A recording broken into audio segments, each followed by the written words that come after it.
Hai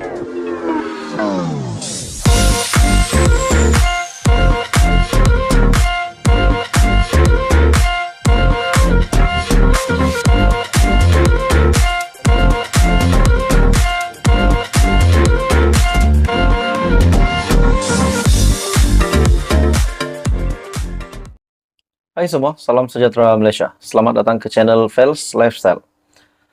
Saudara-saudara, tuan-tuan dan puan-puan, ada yang mendakwa bahwa kertas pertuduhan Muhyiddin tidak lengkap. Ada yang berpendapat bahwa kertas pertuduhan yang diarahkan terhadap Muhyiddin, yaitu pertuduhan yang diterima Muhyiddin berkaitan dengan rasuah, pengubahan wang haram, tidak lengkap. Adakah dengan kenyataan pemimpin ini, pertuduhan yang diterima oleh Muhyiddin yang berkaitan dengan RM232,5 juta berkaitan dengan tuduhan rasuah dan juga pengubahan wang haram RM195 juta ini tidak sah ataupun bakal ditarik, menjadi pertanyaan ramai orang. Hamzah Zainuddin dengan satu kenyataan, kertas pertuduhan Muhyiddin tak lengkap bukti motif politik. Setiausaha Agung Bersatu, Hamzah Zainuddin mendakwa pihak pendakwaan gagal untuk memberikan kertas pertuduhan lengkap untuk pendakwaan terhadap Presiden Parti Muhyiddin Yassin pada Jumaat lepas. Hamzah berkata ia membuktikan pendakwaan yang dibuat adalah langkah politik dengan matlamat untuk menjejaskan imej Bersatu dan Perikatan Nasional.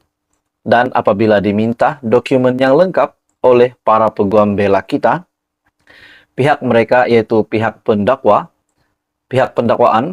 belum pun ada dokumen lengkap pertuduhan. Maknanya jelas, yaitu mereka hanya mahu melakukan pertuduhan politik bagi merosakkan imej Bersatu dan Perikatan Nasional. Itu adalah kenyataan Hamzah Zainuddin. Oke, saudara-saudara, tuan-tuan dan puan-puan, sebelum saya meneruskan isu yang hangat ini, saya meminta jasa baik Anda untuk bantu channel ini dengan menekan butang like. Anda juga dipersilakan share dan tekan butang subscribe. Dalam satu laporan Malaysia Kini, telah menghubungi pasukan pendakwaan, pasukan pembelaan Muhyiddin dan SPRM untuk mendapatkan maklum balas berkenaan dakwaan Hamzah.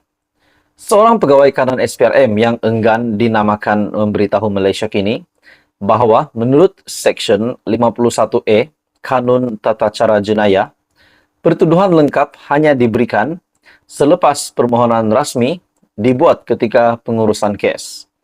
Dia juga menegaskan kertas siasatan adalah lengkap dan telah disemak dengan teliti oleh Peguam Negara Idrus Harun.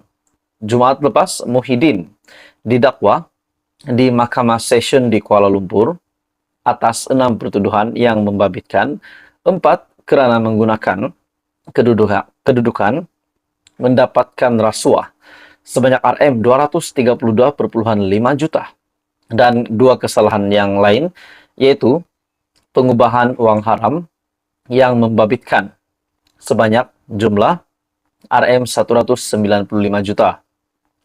Muhyiddin yang juga dijangka akan dihadapkan dengan sejumlah pertuduhan lagi pada 13 hari bulan. Dia dan sejumlah pemimpin PN membayangkan dana itu merupakan sumbangan politik. Sementara itu juga Hamzah Zainuddin menggesa jentera PN agar bersiap sedia untuk berdepan pilihan raya negeri di 6 negeri yang bakal diadakan. Jadi, saudara-saudara, akhirnya Hamzah Zainuddin membuat kenyataan bahwa kertas pertuduhan Muhyiddin tak lengkap bukti motif politik. Salam sejahtera Malaysia. Saudara-saudara, tuan-tuan dan puan-puan, selamat datang ke channel Fels Lifestyle. Ada satu ulasan menarik, ada satu isu yang sangat hangat menarik di Malaysia hari ini. Kita mendengar banyak tangkapan yang dilakukan oleh SPRM. Tetapi, saudara-saudara, tuan-tuan dan puan-puan, berbeza pula dengan berita, dengan isu hari ini. SPRM membuat satu kejutan besar. SPRM menahan pegawai sendiri. Ini memang satu kejutan besar kepada seluruh Malaysia. Sebelum ini kita mendengar buaya, pencuri duit, perasuah, penjilat duit. Akhirnya hari ini pula kita mendengar pegawai SPRM sendiri yang ditahan. Dalam satu artikel dari biharian.com, SPRM tahan pegawai sendiri, buruh Datuk Roy bersabit rasuah jana wibawa. Maksudnya di dalam isu jana wibawa ini, rasuah jana wibawa ini, terdapat banyak lagi individu yang terlibat. Dan hari ini pula terdedah di mana SPRM menahan pegawai sendiri, buruh Datuk Roy bersabit rasuah jana wibawa. Seorang pegawai SPRM antara 4 individu ditahan.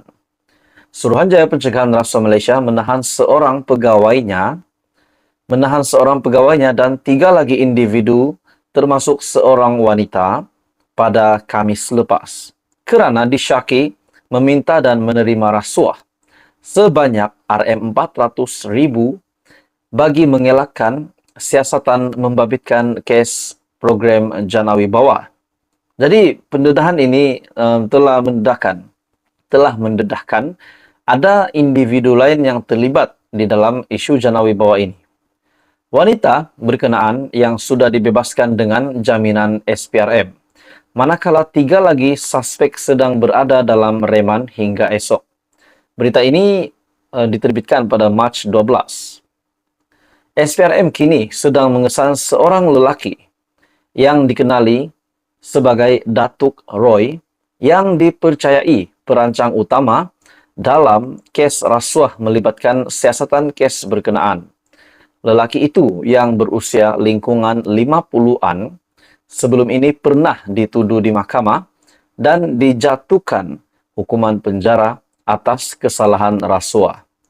Ketua Pesuruhjaya SPRM Tan Sri Azam Baki ketika dihubungi mengesahkan penangkapan yang dilakukan. SPRM sama sekali tidak akan berkompromi dengan mana-mana pihak, termasuklah pegawai sendiri sekiranya terbabit dalam sebarang kegiatan yang menyalahi undang-undang. Jadi, saudara-saudara, tuan-tuan dan puan semua, tangkapan SPRM, kejutan pendedahan daripada SPRM ini, satu kejutan yang mungkin kita rasa memang individu-individu pemimpin bahkan ahli politik yang pernah ditahan oleh SPRM sendiri itu menjadi kebiasaan kita dengar. Tapi hari ini pula kita mendengar SPRM menahan pegawai sendiri. Jadi tuan-tuan dan puan semua, ini bagi saya memang kejutan besar kepada seluruh kepimpinan politik di Malaysia, ahli politik, parti-parti politik. Akhirnya SPRM membuat satu pendedahan mengejutkan, di mana ini bukan penahanan kepada individu biasa-biasa, namun penahanan ini adalah terhadap pegawai SPRM sendiri. Dan dalam satu artikel yang bertajuk, yang saya petik dari biharian.com, SPRM tahan pegawai sendiri, buruh Datuk Roy bersabit rasuah jana wibawa.